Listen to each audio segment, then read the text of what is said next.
noite. Olá, boa noite. Banco Central reduz a taxa básica de juros da economia para 5,5% ao ano. É a menor da série histórica, iniciada em 1996. Após Senado derrubar pontos do projeto, Câmara dos Deputados coloca na pauta de votações o texto que muda a legislação eleitoral. E você vai ver também.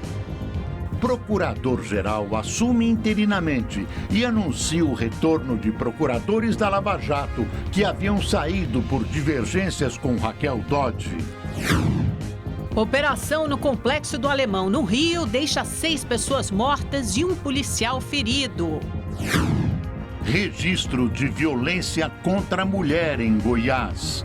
Personal trainer agride a namorada com socos e chutes na cabeça. Crise do petróleo. Irã nega ter atacado petroleira na Arábia Saudita e Estados Unidos anunciam aumento de sanções contra o governo iraniano. Essas e outras notícias você acompanha em instantes no Rede TV News.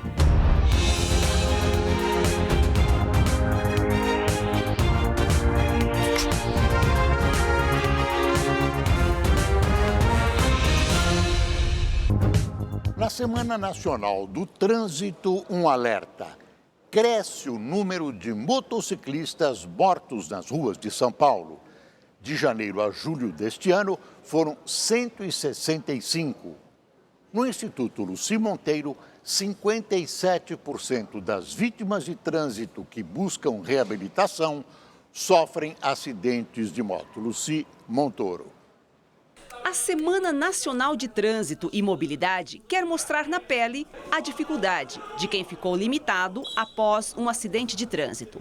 Jefferson simulou as consequências de um acidentado ao atravessar a rua com muletas. Acredito que seja uma questão difícil também, né? Porque o peso, você tem que segurar o peso do corpo aqui nos braços, uma coisa que você não está mais acostumado, né? Normalmente suporta tudo na perna, então acredito que a adaptação não seja tão fácil. Wagner levou 2 meses para dominar as muletas após ter a perna amputada em decorrência de um acidente de moto. A gente tem que passar a vivência, aconteceu, não dá para ficar choramingando. Tentar virar a página e tentar seguir em frente, né? O programa conta com games interativos e vivências que alertam sobre as consequências dos acidentes de trânsito e consumo de álcool e drogas nas estradas. Nesse aqui, motociclistas experimentaram o jogo de vôlei adaptado. A gente está buscando trazer para ele uma reflexão sobre o que é trânsito e a importância de uma direção defensiva para evitar os possíveis problemas. Quase 60% das vítimas de acidentes de trânsito atendidas pela rede são motociclistas. 84% são homens entre 20 e 39 anos. Mais da metade sofreu amputação. A experiência vivida pelos motoboys aqui é para tentar mudar essa estatística. A gente hoje recebe aqui na instituição bastante pacientes com deficiência e a gente acaba tendo essa reflexão. Se prevenisse, a gente não teria esses pacientes chegando aqui. Então a gente gostaria muito que todo mundo tivesse o raciocínio do seu papel na prevenção do acidente de trânsito. Peço desculpas por ter me enganado no nome de Luci Montoro, achei bem ela de Monteiro. Ela foi primeira-dama de São Paulo, a esposa do governador Franco Montoro. Olha, um dos graves problemas do trânsito no Brasil, de motos e de automóveis, reside nos que dirigem embriagados, causando inúmeros acidentes. É preciso caprichar nas penas de caráter criminal. Se falta responsabilidade a essa gente, muito provavelmente o medo de uma prisão dura e efetiva atenuará o problema. A Comissão de Constituição e Justiça da Câmara dos Deputados aprovou o aumento da pena para estupro cometido por líder religioso ou por alguém que inspire confiança.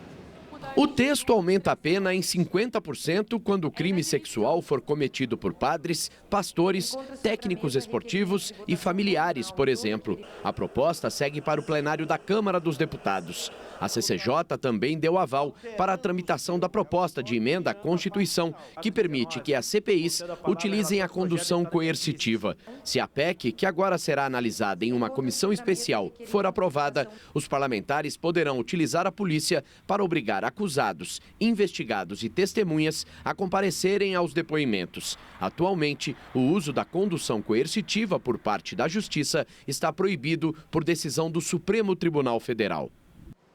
O TSE decidiu que em casos de candidaturas laranjas, toda a chapa deve ser cassada. O entendimento foi formado durante o julgamento de candidaturas femininas fictícias nas eleições municipais de Valença, do Piauí, em 2016. Laranjas teriam sido inscritas na disputa para a Câmara de Vereadores apenas para cumprir a cota mínima de 30% exigida pela lei eleitoral. Assim, a Corte cassou 6 vereadores que foram eleitos pela coligação. Além disso, determinou que a decisão passe a valer para todos os casos semelhantes.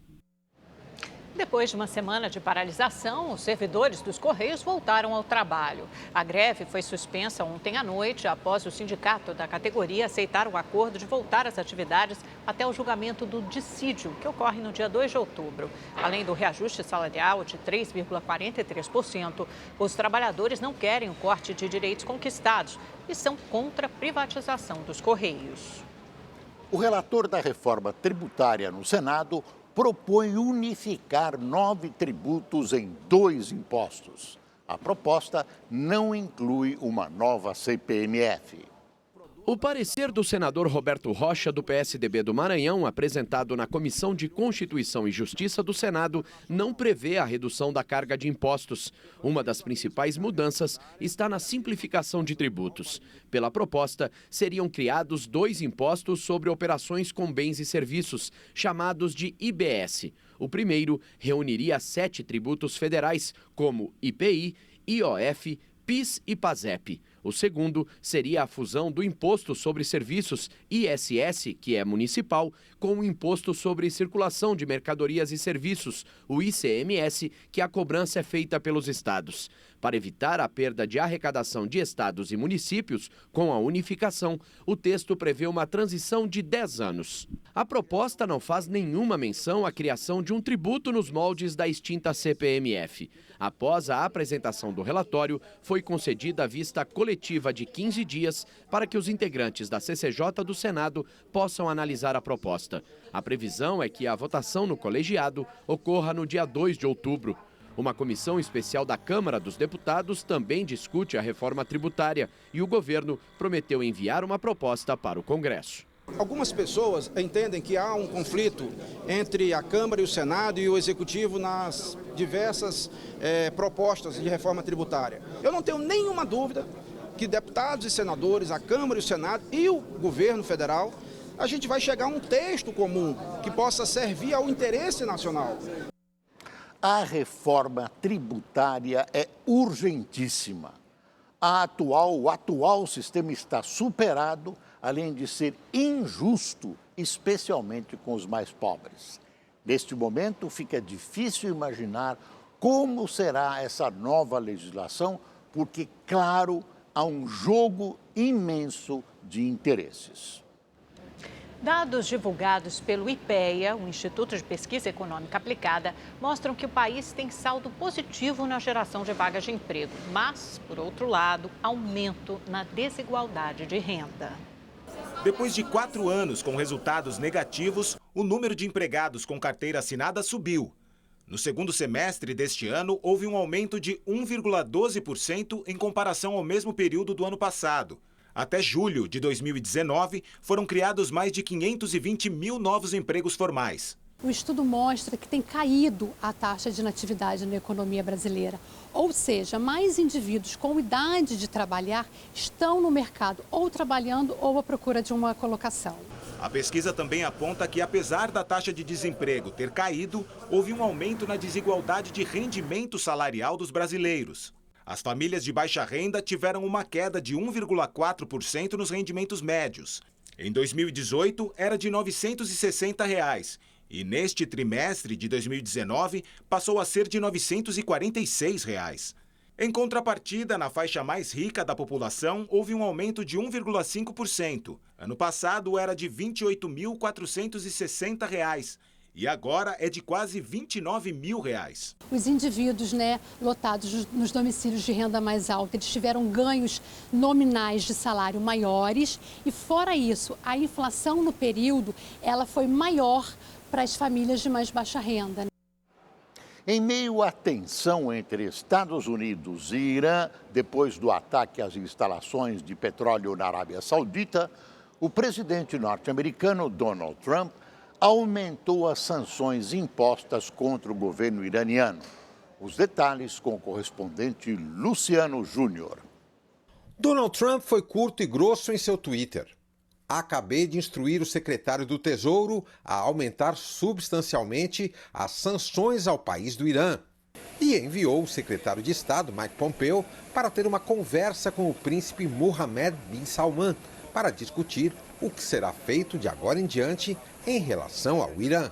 Em Riad, o porta-voz do Ministério da Defesa Saudita apresentou fragmentos de mísseis e destroços dos drones responsáveis pelo ataque à petroleira, que, segundo o governo, seriam armas utilizadas pela Guarda Revolucionária do Irã. Para a Arábia Saudita, portanto, não há mais dúvidas sobre o mentor do atentado. Queria enfatizar dois fatos baseados em nossa descoberta. Primeiro, esse ataque não se originou do Iêmen, apesar dos esforços do Irã para que parecesse isso. É clara a colaboração deles na região com seus aliados para criar essa farsa. Em segundo lugar, o ataque foi lançado do norte e indiscutivelmente patrocinado pelo Irã. Essas breves evidências aqui mostradas e que vocês viram na sua frente torna isso inegável. Os ataques contra a maior petroleira do mundo não só aumentaram a tensão entre americanos, sauditas e iranianos. Aqui na Europa, o caso está sendo acompanhado de perto pela França, Alemanha e Reino Unido. Mas, por enquanto, os países não tomaram nenhum tipo de decisão mais contundente sobre o caso e esperam mais investigações. As primeiras informações que estão disponíveis estão sendo trocadas por nossas autoridades. Manteremos um diálogo próximo sobre o assunto com os nossos parceiros França e Grã-Bretanha. Vamos examinar de perto os dados e coletar mais informações. Paul Morkos é saudita e especialista em questões de desenvolvimento e direitos humanos. Para ele, o conflito local cresceu e tomou proporções globais. No entanto, ainda é cedo para se falar em guerra contra o Irã. O ataque aconteceu no último sábado na cidade de Abqaiq, em duas instalações da Aramco. De longe era possível ver as chamas. Rebeldes do grupo Houthi do Iêmen assumiram a autoria. A ação seria um recado à Arábia Saudita, que defende o governo do Iêmen e ataca os insurgentes. O Irã segue negando as acusações. Nesta quarta-feira, o ministro da Defesa, general Amir Hatami, declarou que seu país protege completamente a paz e a segurança na região, mas garantiu que, caso sofra uma ameaça, a resposta do Irã será absolutamente clara. De Paris, Luciano Júnior para o Rede TV News. Trump havia culpado o Irã pelo ataque na Arábia Saudita. Pelo jeito, as retaliações que o presidente americano disse sem especificar que vai ampliar, afastam a possibilidade, pelo menos neste momento, de uma retaliação de caráter militar, cujas consequências são imprevisíveis. E aqui no Brasil, a preocupação é com o aumento do preço dos combustíveis, mas pelo menos por enquanto o consumidor não será afetado.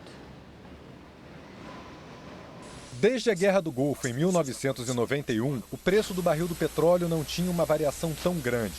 Com os ataques às instalações petroleiras na Arábia Saudita, a cotação disparou. Para este especialista, a alta pode ser boa notícia para a Petrobras e para os estados brasileiros que produzem petróleo. No curto prazo também aumenta a arrecadação de royalties, né? Porque qualquer aumento no preço do barril aumenta o royalties. Isso é muito bom porque o Brasil, a União, os estados e municípios estão com a crise fiscal muito grande, né? Então, o grande beneficiado com esse aumento do barril vai ser o Rio de Janeiro, que é o maior produtor, né, de petróleo, e os municípios também do Rio, né? Mas, para os consumidores, o aumento do preço do barril pode significar combustíveis mais caros. A Petrobras adotou uma posição cautelosa. Decidiu esperar antes de repassar o aumento no preço do barril do petróleo para os combustíveis. Mas em breve a empresa pode ter que seguir o mercado. Ela está esperando baixar a poeira, né? Para ver onde esse nível de preço estabiliza, né? A gente já teve domingo $70 o barril e hoje a gente está com o barril aí a 64, 65 dólares. Agora, se esse barril se mantiver acima de 65 dólares semana que vem, a Petrobras tem que começar a aumentar o preço da gasolina do diesel. Senão vai passar a ideia para o mercado de que está havendo algum tipo de intervenção na Petrobras, na política de preço, né? A tensão também mexe com a participação do Brasil no mercado. O pré-sal pode se valorizar e estar longe da zona de conflitos é mais uma vantagem. A gente vê que a maior parte do petróleo do mundo, né, ela está ali no Oriente Médio, né, que é uma espécie de uma panela de pressão, né? Quando menos se espera, acontecem guerras e eventos ali de tensões que afetam o preço do barril. Então, acho que o Brasil, no futuro aí, ele pode ser um grande player estabilizador de preço de petróleo no mercado internacional. O Federal Reserve, o Banco Central dos Estados Unidos, anunciou hoje o segundo corte consecutivo na taxa de juros do país. O comitê decidiu por uma redução de 0,25 ponto percentual. Com o corte, a taxa de juros dos Estados Unidos caiu para o intervalo de 1,75% a 2%. Nessa mesma linha, o Comitê de Política Monetária do Banco Central reduziu agora à noite a taxa básica de juros da economia brasileira de 6% para 5,5%. É o 14º corte seguido na Selic desde quando ela atingiu o pico de 14,25% ao ano em 2015 e 2016. Com isso, a Selic está agora em um novo piso da série histórica do Copom, iniciada em junho de 1996. Vamos saber agora com a nossa comentarista de economia, Salete Lemos, se essa queda dos juros aqui no Brasil vale também para os consumidores. Salete, boa noite. Então a gente pode esperar alegremente que o cheque especial e outros financiamentos vão cair. A risada é justificável. Boa noite, Boris. Boa noite, Amanda. Boa noite a todos. Olha, cai. O repasse é muito menor e muito mais lento. Cai um pouquinho. Tanto assim que enquanto o governo, você viu aí, está pagando a partir de hoje 5,5% ao ano, quando pega dinheiro emprestado, nós, consumidores, pagamos taxa de juro médio, beirando a casa dos 300%, é o caso do cheque especial. Comércio, em geral, a taxa de juro é menor, mas 80%, gente, olha a diferença, 5,5% para 70%, 80%, 300%, é isso. Portanto, a queda dos juros não pode ser usada como incentivo à tomada de novos financiamentos, ou seja, ao endividamento. Não. Muito pelo contrário. As taxas cobradas pelos bancos, senhores, quando emprestam dinheiro para nós consumidores, são simplesmente absurdas, injustificáveis e ponto final. Outra pergunta que vem dos nossos telespectadores é: Salete, os juros vão continuar caindo? Devo esperar um pouquinho mais para fechar um financiamento? Resposta: eu não esperaria. Nós temos hoje, você viu, na nota da Amanda, nós temos a menor taxa de juro desde 96 e temos também uma ameaça inflacionária vinda da onde? Do petróleo. Petróleo mais inflação, mais taxa de juro. O que muda e muito, gente, aí sim, é a configuração das suas aplicações financeiras. Se você tem sobras de orçamento investido, dinheiro investido no mercado, refaça suas contas, converse com seu banco, com seu gestor e acompanhe esse ritmo de queda de juro.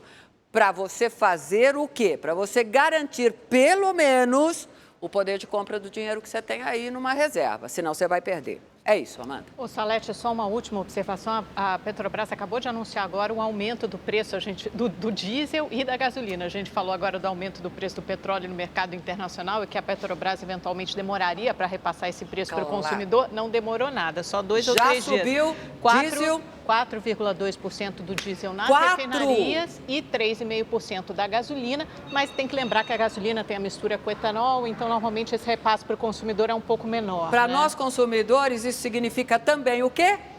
Inflação impactada. Um pouco mais alta, além do impacto político no bolso, com os caminhoneiros sem também. Dúvida. Ou seja, tem muita coisa para a gente comentar depois. Obrigada, Salete.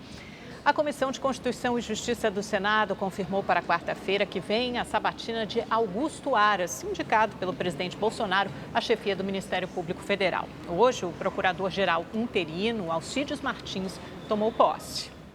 Em uma cerimônia com representantes do Ministério Público, do Poder Judiciário e do presidente da Câmara dos Deputados, Rodrigo Maia, Alcides Martins assinou o termo de posse. A ex-procuradora-geral Raquel Dodge agradeceu aos colegas pelo apoio durante o mandato e ressaltou a importância de se enfrentar a corrupção. Esse é um trabalho que precisa ter continuidade, esse é um trabalho importante, que deve ser permanentemente fortalecido, porque todos nós, no Ministério Público, na sociedade, queremos viver em um país honesto. Nesse sentido, Dodge havia sofrido um revés no início do mês, justamente na Operação Lava Jato, com a saída de 6 procuradores que integravam o grupo e alegaram discordâncias com a então procuradora-geral. E logo no primeiro discurso, Alcides Martins surpreendeu ao anunciar a reintegração deles. Está dito que na parte criminal, em nome da continuidade e da importância da investigação, denominada Operação Lava Jato, para a Justiça, para o país, convidei os colegas que integraram o Grupo de Trabalho a retornarem a seus postos, o que ocorrerá imediatamente. Apesar da disposição, Alcides Martins deverá permanecer por pouco tempo no comando do Ministério Público. Hoje, o Senado deu o pontapé inicial para a condução do subprocurador Augusto Aras, indicado no último dia 5 pelo presidente Jair Bolsonaro, à cadeira de Procurador-Geral da República. O senador Eduardo Braga, relator da indicação de Aras na Comissão de Constituição e Justiça da Casa, leu o parecer dele. Não se tem nenhuma informação atual ou relativa ao histórico de atuação do indicado, seja como profissional, seja como cidadão, desabonador de sua conduta. Braga leu ainda uma carta em que Augusto Aras firma o compromisso de se licenciar da advocacia caso assuma a PGR. Agora, o colegiado tem uma semana para analisar o parecer. Após a sessão, o relator disse esperar uma sabatina técnica e se mostrou otimista com a aceitação de Aras pelos colegas. Não se trata de uma sabatina de elogios ou de críticas, se trata de uma sabatina sobre conteúdo e compromissos com o Brasil. Além da sabatina na CCJ, o nome de Aras precisa ser aprovado no plenário do Senado, com o voto de pelo menos 41 dos 81 senadores. A presidente da comissão, Simone Tebet, espera a celeridade na tramitação.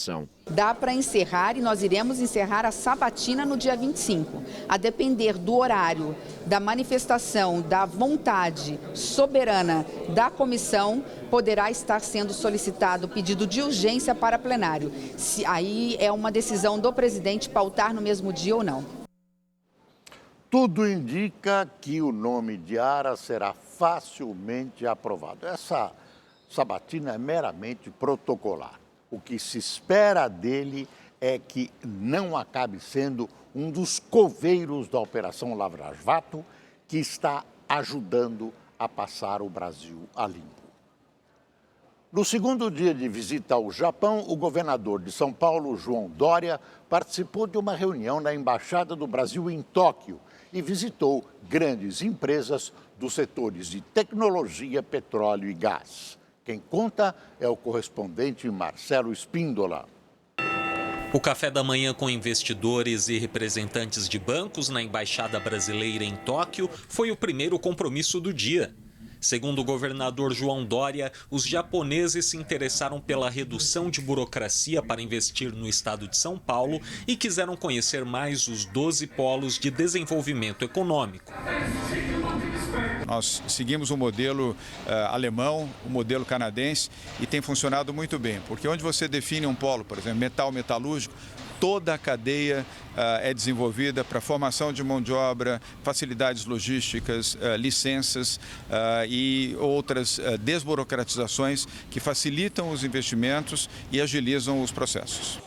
Ao deixar a embaixada, acompanhado da equipe, João Dória visitou uma companhia do setor de petróleo e gás e seguiu para uma empresa de tecnologia da informação, a maior fornecedora de computadores do Japão há quase 40 anos. Na empresa, Dória disse que pretende adotar a tecnologia de reconhecimento facial para facilitar a vida de usuários do metrô, trem e ônibus no estado de São Paulo.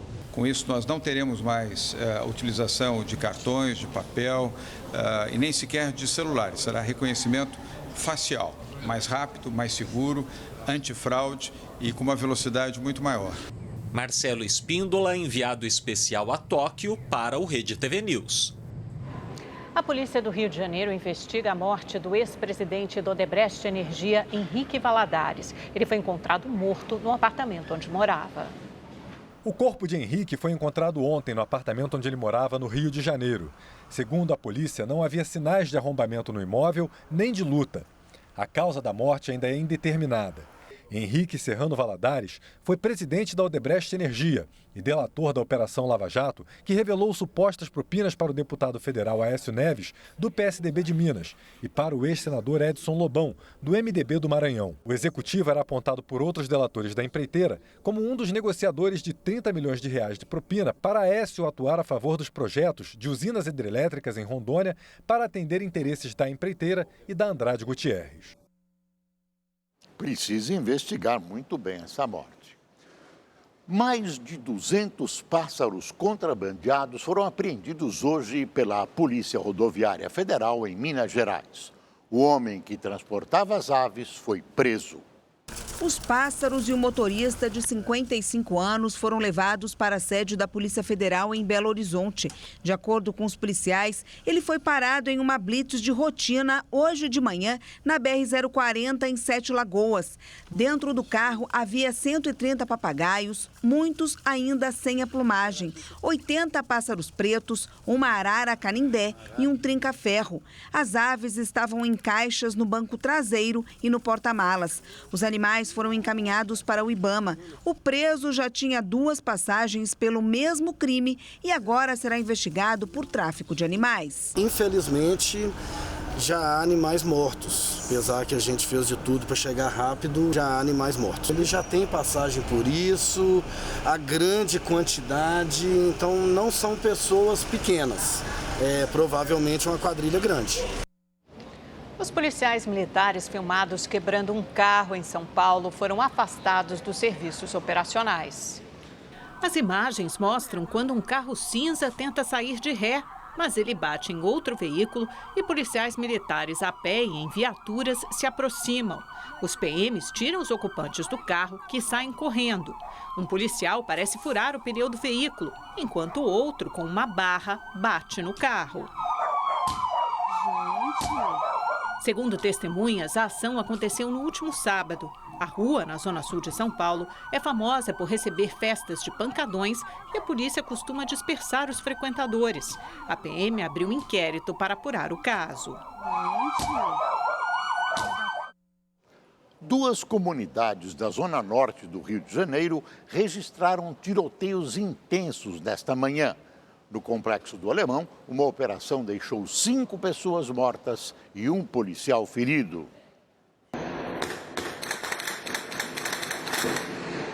Moradores do Complexo do Alemão registraram a troca de tiros entre policiais e criminosos desde o início da manhã. De acordo com a corporação, militares entraram na comunidade e foram atacados por bandidos armados. Um helicóptero deu apoio à ação. Um policial foi ferido e está internado em estado grave. Segundo a PM, 5 suspeitos morreram durante o confronto. Moradores da comunidade afirmam que um deles era mototaxista. De acordo com o aplicativo Onde Tem Tiroteio, este ano foram registrados 303 confrontos no Complexo do Alemão. Houve um aumento de 138% na comparação com o mesmo período do ano passado. No Complexo da Maré, os moradores também acordaram sob o som intenso de tiros. Vídeos nas redes sociais mostram um helicóptero em voos rasantes na comunidade. Motoristas que passavam pela linha vermelha, importante via expressa e principal acesso ao aeroporto internacional, ficaram assustados. Uma foto também mostra crianças se protegendo dos tiros dentro de uma escola na Maré. De acordo com a Polícia Civil, um homem foi preso e drogas e armas foram apreendidas. Não houve registro de feridos.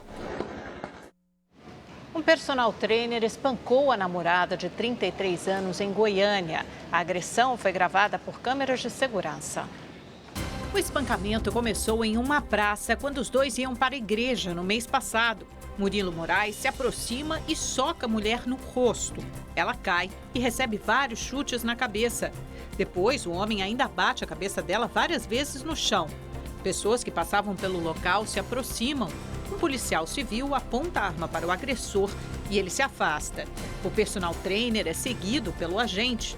Enquanto isso, a vítima, que quase perdeu os sentidos, é socorrida.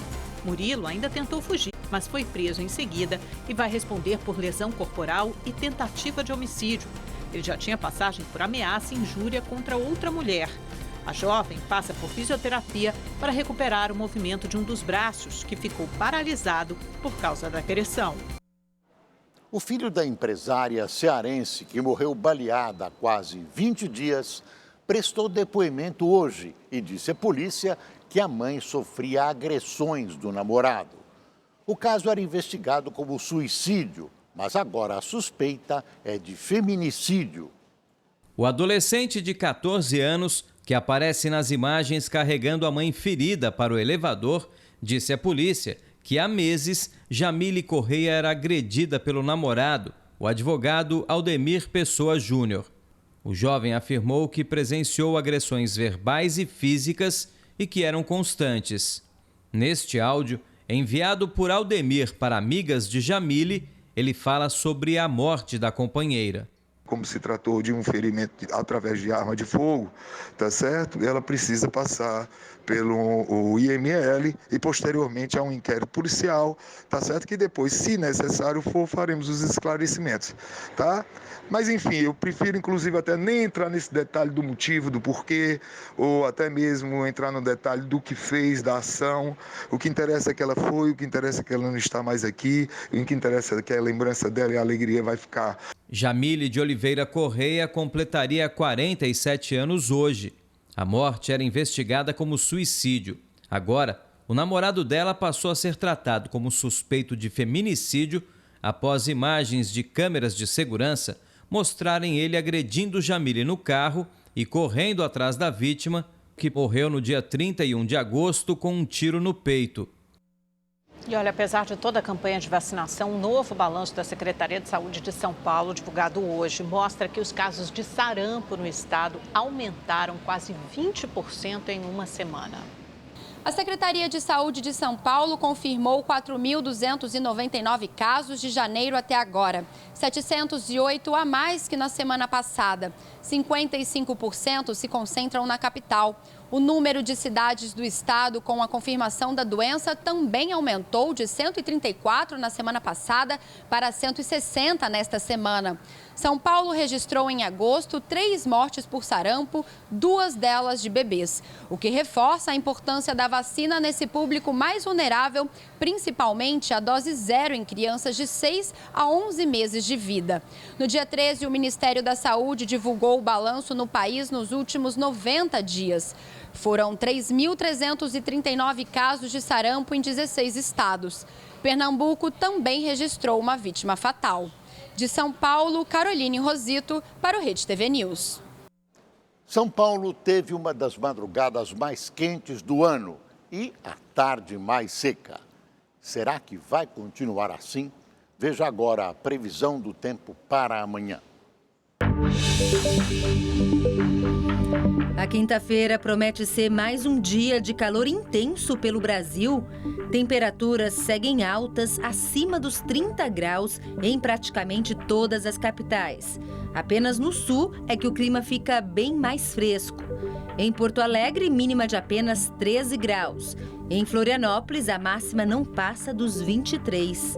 E tem alerta para temporal em Santa Catarina. As chuvas vão atingir também o norte gaúcho e áreas do Paraná. No norte, pancadas de chuva vão se espalhar sobre boa parte da região.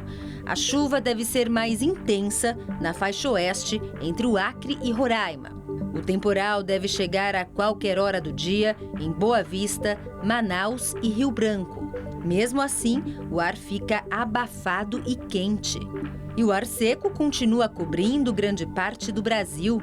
Nada de chuva entre o Nordeste, Centro-Oeste e Sudeste. E tem alerta para baixa umidade do ar, principalmente pelo interior do país. Cuiabá, Palmas e Brasília estão na rota do clima extremamente seco e quente. Temperaturas na casa dos 40 graus. Em Belo Horizonte, nem sinal de chuva. Continua muito seco e quente. Máxima de 35 graus. No Rio de Janeiro, amanhã a temperatura cai um pouco. Máxima de 30 graus. Na sexta-feira, volta a esquentar mais, faz 36.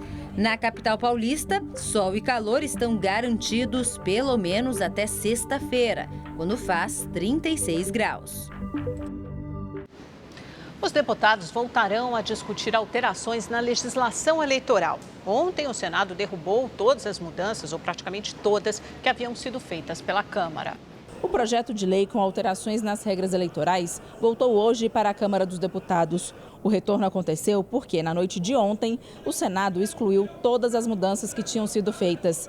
O único artigo que ficou no texto foi o que determina que haverá um fundo eleitoral para financiar as eleições de 2020. Mas as alterações causaram incômodo na Câmara. Uma parte dos parlamentares quer engavetar qualquer mudança, principalmente as que possam deixar margem para o aumento dos gastos com a eleição. A gente vai fazer o possível para que o projeto não seja apreciado na Câmara dos Deputados. Vamos tentar protelar o máximo possível a discussão para que esse projeto não volte a ser aquele aprovado. Por outro lado, nos bastidores, um grupo trabalha para retomar o texto inicial, que fazia mudanças na aplicação dos fundos partidário e eleitoral e nas regras para a prestação de contas de campanha.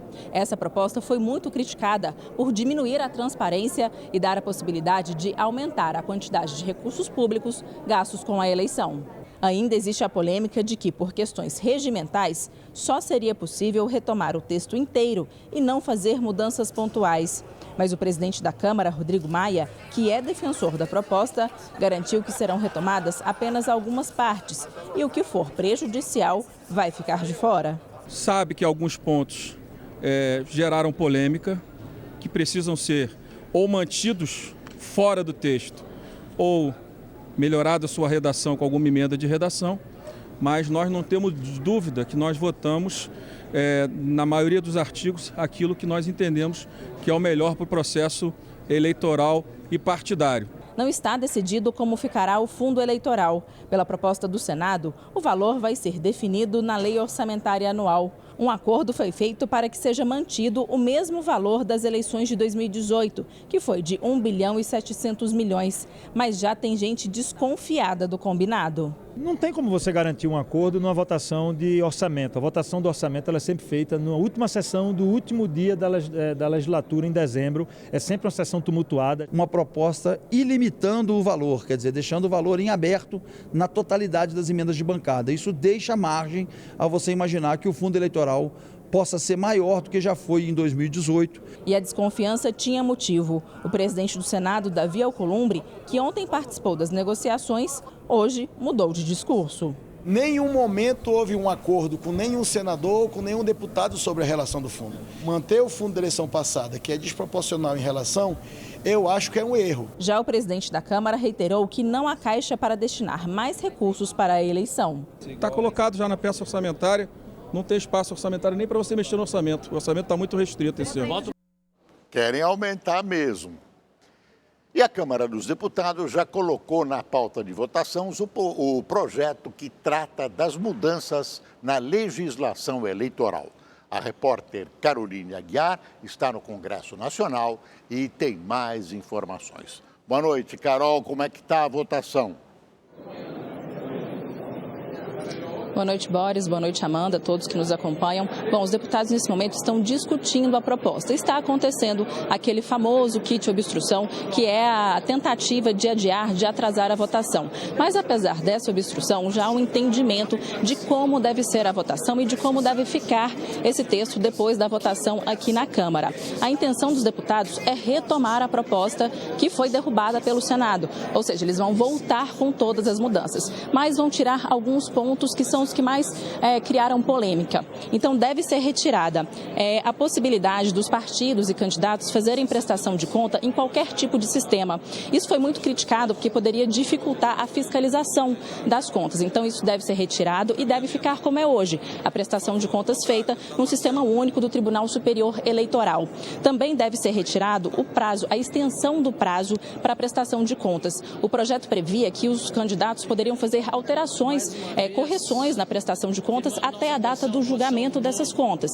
Então, isso deve ser retirado e deve ser mantido o prazo que existe hoje, que é de 30 dias depois da eleição. E o terceiro ponto que deve ser retirado é a isenção de multa, caso ficasse comprovado que o erro na prestação de contas não foi intencional, foi por acaso, foi sem querer.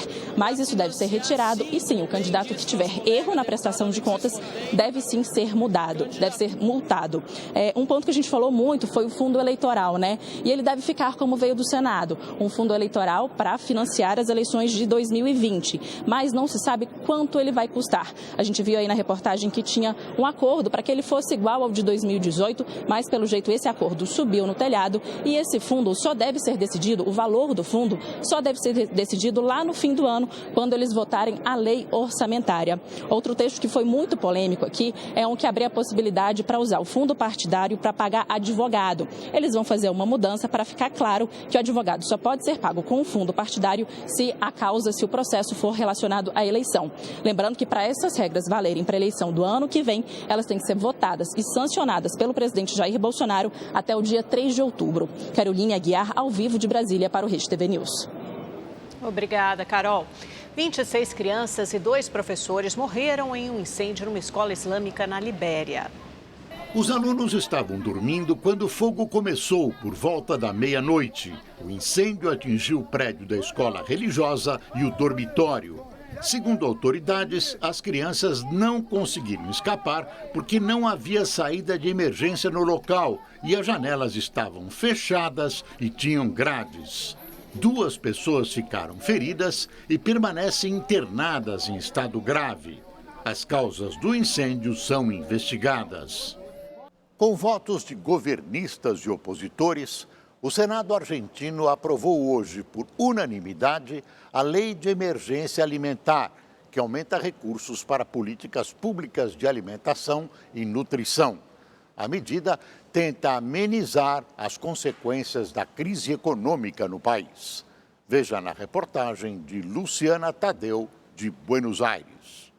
O texto, que já tinha sido aprovado pelos deputados argentinos, aumenta em pelo menos 50% os créditos orçamentários destinados a programas de assistência alimentar. Também permite que o executivo atualize os valores a cada 3 meses, de acordo com as variações dos preços dos alimentos.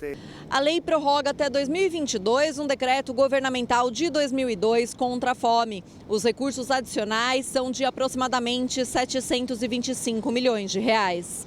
É importante porque o governo não está dando resposta. Se desse, não seria necessária uma lei.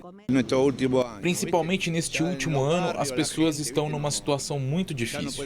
Para a presidente da Fundação Papa Francisco, que tem um refeitório popular na Grande Buenos Aires e contribui com outros, a lei obriga o governo a reconhecer a gravidade da situação. Segundo ela, a quantidade de pessoas que precisam de assistência aumentou exponencialmente.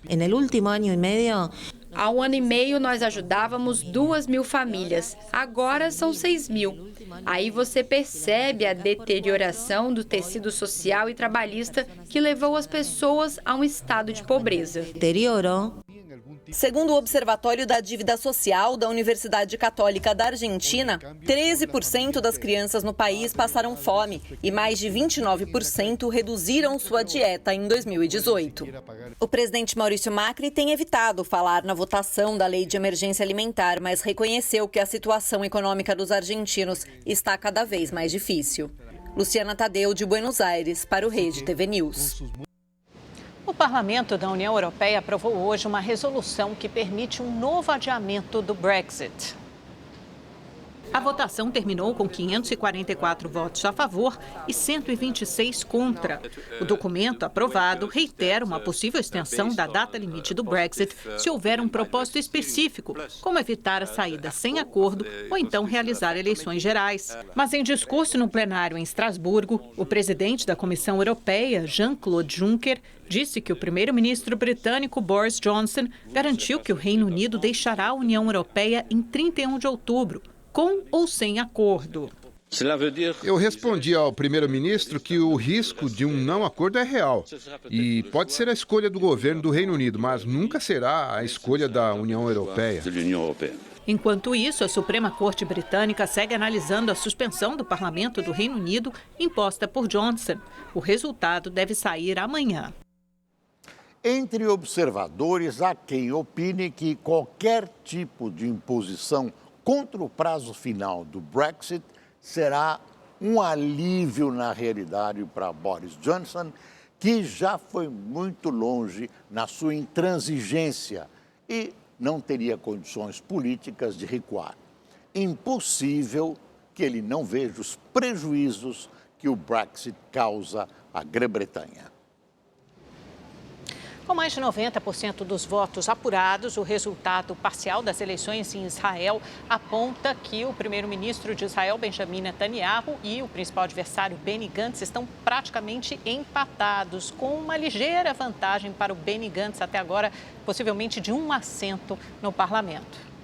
O Likud, partido de direita de Netanyahu, e o Azul e Branco, movimento de centro-direita fundado por Gantz, ex-chefe do Estado-Maior do Exército, devem ter pouco mais de 30 assentos cada no parlamento. O legislativo israelense é formado por um total de 120 deputados. O bloco de Netanyahu, de partidos de direita e ultra-ortodoxos, atualmente ocupa 55 assentos.